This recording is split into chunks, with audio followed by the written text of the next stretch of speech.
Magandang araw mga kabukid, isa na namang mapagpalang araw ang binigay sa atin ng ating Panginoon. Sa video ng ito ay maglalagay tayo ng plastic mulch bago natin tamnan ng mga pananim natin ng mga gulay.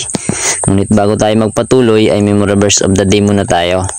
2 Corinthians 9 verse 6, ang naghahasik ng kaunti ay mag-aani ng kaunti rin, at ang naghahasik ng sagana ay mag-aani rin ng sagana. Matapos nga nating maiprepare ang ating plot na pagtataniman ng ating gulay, ay hinukayan natin ito dito banda sa may bandang dulo upang maibaon natin ang dulo ng plastic mulch.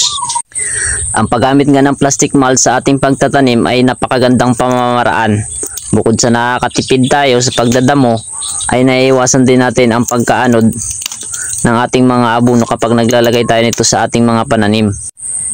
Matapos ka nating maibaon ang dulo ng plastic mulch, sa ginawa nating hukay ay hilain natin ito papunta doon sa kabilang dulo. Kagaya ng ating unang ginawa na binaon natin ang dulo ng plastic mulch, ay ganun din ang gawin natin sa kabilang dulo.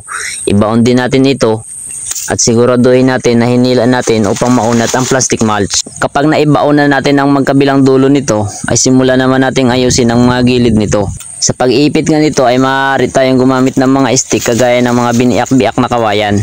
Ngunit sa aking obserbasyon ay mas madali kung tatambakan mo na lamang ito ng lupa diretsuhan. Kung gusto nyo nga mag-order ng plastic mulch na ganito ang lapad, ay ilalagay ko ang link sa comment section. O kung sa TikTok mo ito napapanood, ay click mo lang ang yellow basket. Ang paggamit ng plastic mulch sa ating pagtatanim ay napakalaking tulong mga kabukid. Kaya huwag ka na mag-alinlangan kung gagamit ka ba nito o hindi. Dahil mababawasan ang pagtatrabaho mo kagaya ng pagdadamo at mababawi mo rin ito kaagad. Okay, yan na nga po yung ating nalagay na plastic mulch mga kabukido. Yan, mag-isa lang tayo naglagay niyan. So kung napansin nyo ay gumagalaw-galaw pa yung plastic mulch kasi medyo mahangin dito eh. So ganyan lang kadali maglagay ng plastic mulch. Tatanim pala natin dyan ay talong. So pagtapos niyan, bubutasan natin yan ng full digger para madali. So ayun, natapos na natin lagay yung plastic mulch, tapos nabutasan na natin. Tsaka nalagyan na rin natin ng goat manure. So ngayon ay tatanim na natin yung ating mga pinunlang talong. Ayan o. Yan, nataniman ko na yung iba. So ang distansya nito siguro mga malapit 1 metro.